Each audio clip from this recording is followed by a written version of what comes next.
What's going on, everyone, and welcome back to Jam with Jock. Today I've got two really simple but effective drum mixing techniques that is going to help your drums come to life.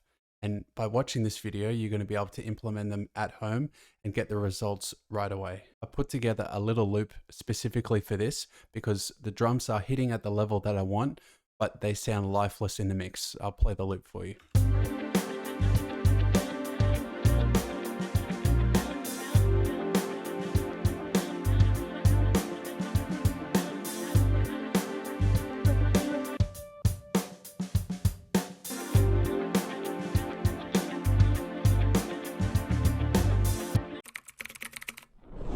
First, we're going to be looking at giving the drums a bit of room reverb. So we want the drums to have life. We want them to feel like they've been recorded in a live room.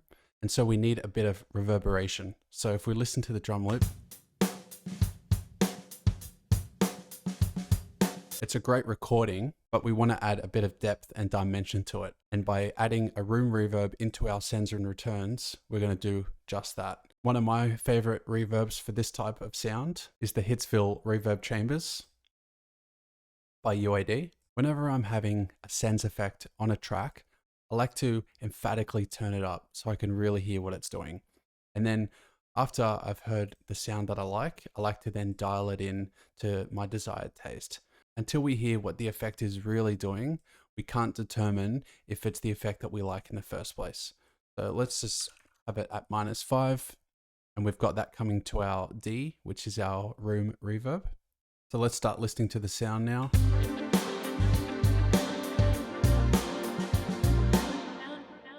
So I want the decay of the reverb to be quite short.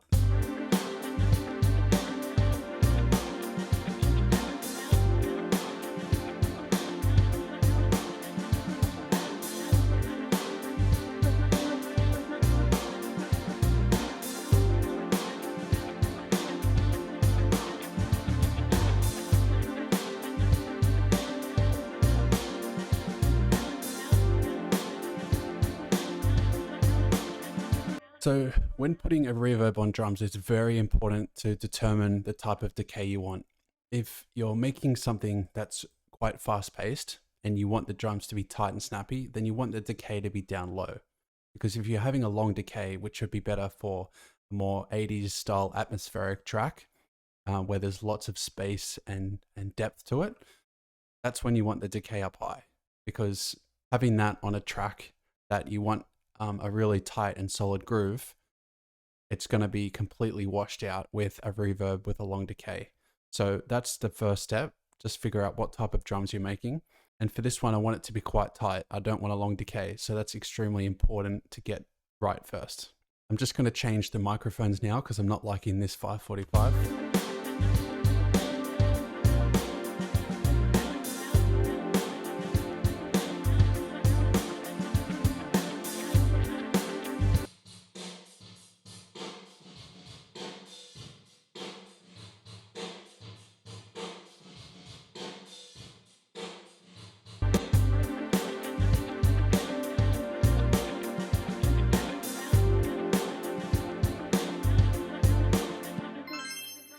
All right, I don't mind that sound at the moment, so I'm just going to dial this back down to a point that would be a bit more realistic.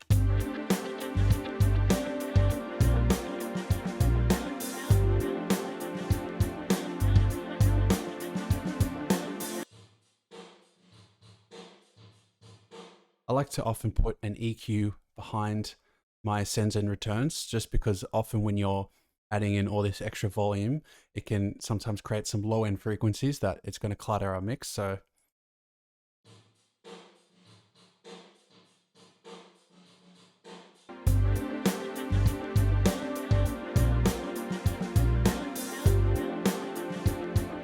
all right, so we've got that EQ on now after that reverb. Let's go ahead and listen to what we've got. Without the reverb.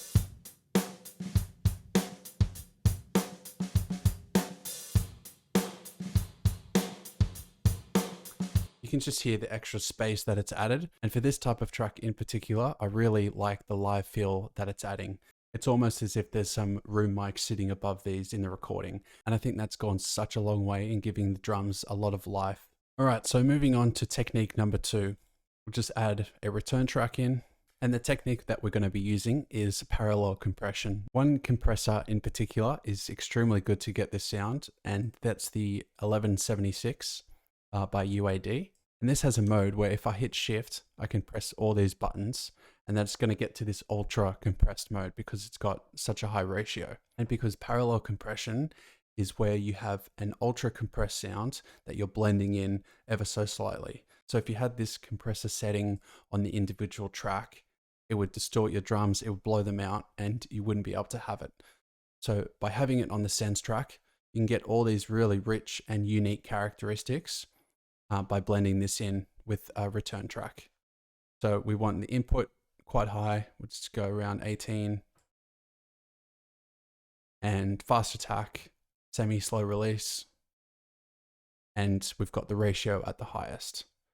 If you don't have this compressor, then Ableton's Drum Bus would also do a fantastic job. Definitely want an EQ after this because we're going to be getting lots of low-end unwanted frequencies. So I'm going to just be extra certain by getting the sharpest high-pass filter, and we're going to go at about 100 Hertz. Now, unlike the reverb, I'm not going to turn this all the way up because it's going to blow our socks off.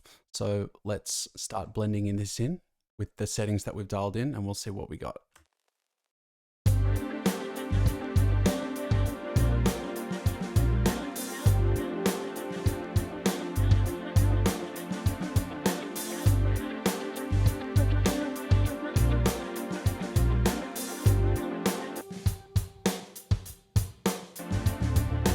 I'll turn the parallel compressor off now just so you can hear what it's doing.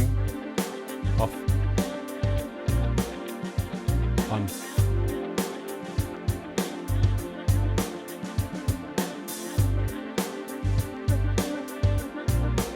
Off.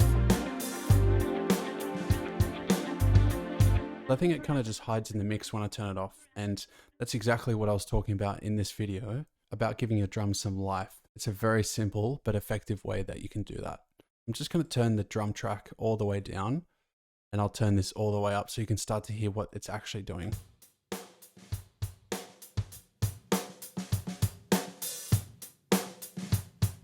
You can hear that the compressor is really squashing those transients, and you can understand that if this was on the individual track, it wouldn't sound good at all. So that's why a return track is great. Now, I said there was only going to be 2 tips today, but just a quick little bonus tip, because I know this is exactly what these drums need. It needs a little bit of Pultec. Now, this is one of the most amazing EQs out there, and it's just my personal favorite to give a track a lot of warmth. I just feel like that parallel compressor is brightening up the drums a little too much for my liking. So we can also just take a little bit of that down, which I think sounds better already.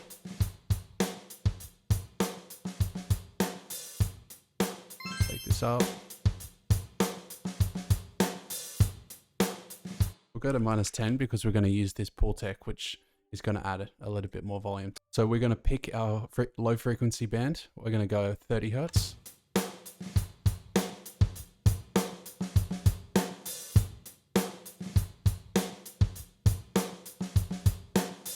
Alrighty, so let's go ahead and listen to the before and after. So I'll turn off the 2 return tracks, and I'll turn off this EQ as well, this Pultec.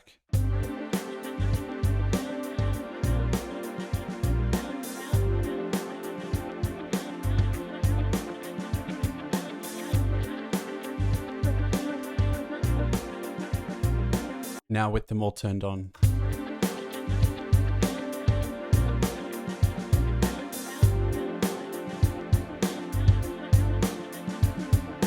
The simplicity of today's video really resonated with you guys, and most importantly, you're able to implement these techniques to your drums right away. I think drums are often the sound of the track that can feel lifeless, because as you start them and start adding some bass or melodic elements, they can start to feel further away from you as you keep progressing on the track.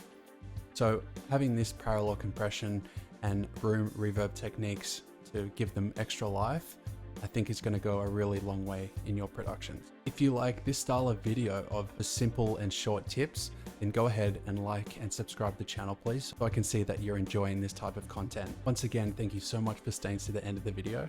And if you had any questions about these techniques in particular, then just go ahead and drop them down in the comments and I'd be happy to get back to you guys. If you wanted to go ahead and keep watching my stuff, then I'll put my latest upload just up here. Until then, I'll see you guys in the next one.